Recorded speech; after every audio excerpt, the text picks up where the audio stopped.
This is an 8-foot long poplar log that I'm sawing into an order before we get to the red oak. I went ahead and spent a day sawing poplar orders. I'm turning this one into a 6x8. This log is around 11 inches in diameter, which is the perfect size for making this piece.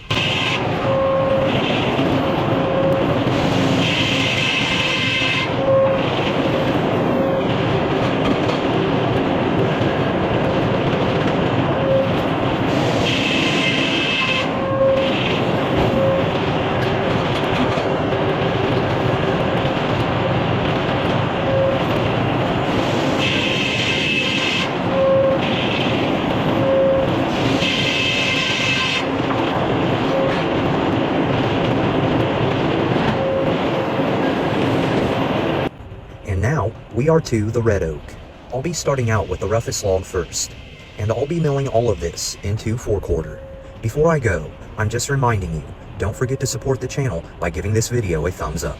Some high points would be appreciated as well. I'll also be including some extra items at the end, after I'm done sawing.